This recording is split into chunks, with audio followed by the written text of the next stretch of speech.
کی ناراضگی ہے، ٹھیک ہے۔ اسی طرح اپنے والدین کو کبھی بیجا پریشان مت کرنا۔ نبی اکرم صلی اللہ علیہ وسلم نے دیکھی کیا فرمایا، ایک شخص اللہ کے رسول صلی اللہ علیہ وسلم کے پاس ابو داؤد کی روایت ہے، اور کہا اللہ کے رسول میں آپ کے ہاتھ پر بیعت کرنے آیا ہوں، والدین کو روتا ہوا چھوڑ کر نبی اکرم صلی اللہ علیہ وسلم فرمایا جا اور ان کو ہنسا کر مسکراتے ہوئے ہنسا کر واپس آ، جیسے ان کو روتا ہوا چھوڑ کر آیا تھا۔ تو آپ نے اس شخص کو واپس بھیج دیا اور کہا واپس جا، ان کو ویسے ہی خوش کر کیا جیسے ناراض کر کے روتا ہوا چھوڑ کر آیا تھا۔ تو نبی اکرم صلی اللہ علیہ وسلم نے والدین کو تکلیف دینا پسند نہیں کیا۔ نبی اکرم صلی اللہ علیہ وسلم موجود ہے، فتح مکہ ہوتا ہے، ابوبکر صدیق اپنے والد کو جو ہے چلاتے ہیں، ان کے والد نابینا تھے اور ان کے والد بوڑھے ہو چکے تھے۔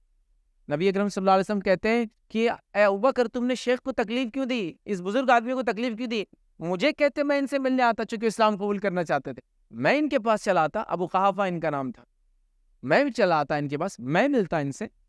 تو اللہ کے رسول صلی اللہ علیہ وسلم دیکھیے دوسروں کی والدین کا احترام کیا، اور ساتھ ہی ساتھ ابوبکر صدیق کی خدمت دیکھیے۔ ہمارے پاس کبھی کبھار بچوں کو والدین کو دوستوں کے سامنے ملانے میں بھی شرم آتی ہے، اپنے گاڑی پہ پیچھے بٹھا کے لے جانے میں شرم آتی ہے، پیٹھ پر ڈالنا تو بہت دور کی بات ہے۔ کیوں؟ تو والد کا لباس کا اسٹائل ایسا ہے، ان کا رہن سہن ایسا ہے، ان کی بات چیت ایسی ہے کہ مجھے ذرا جچتا نہیں کہ یہ میرے ساتھ رہے۔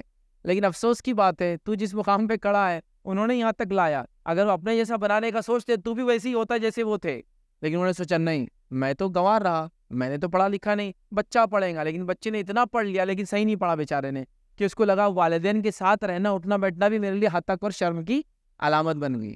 اور بڑی تعجب کی بات ہے، میں نے ایسا دیکھا ہوں، یہ ریئل واقعہ بتا رہا ہوں، کئی بچے ایسے ہیں جن کو اپنے والد سے لوگوں کو انٹروڈکشن کرانے میں ملانے میں حد تک اور شرم محسوس ہوتی ہے۔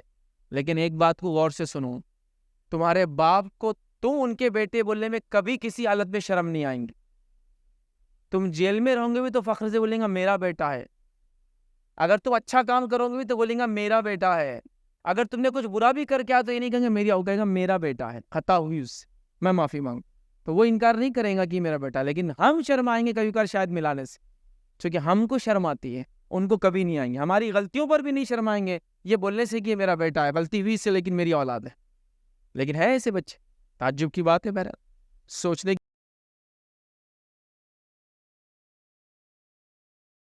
السلام علیکم، آپ بھی ہمارے اس کام میں تعاون کریں اپنی زکات و صدقات کے ذریعے۔ ڈونیشن ڈیٹیلز کے لیے ڈونیٹ اس پر کلک کریں۔ اگر آپ کو ہمارے ویڈیوز پسند آئے ہیں تو اسے شیئر کریں اور ثواب کے حقدار بنیں۔ روزانہ ہمارے ویڈیوز کو پانے کے لیے ہمارے یوٹیوب چینل کو سبسکرائب کریں اور بیل آئکن دبائیں۔ ہم سے دیگر سوشل میڈیا پر جڑنے کے لیے ویڈیو میں دیے گئے آئی ڈیز کو سرچ کریں۔ جزاک اللہ۔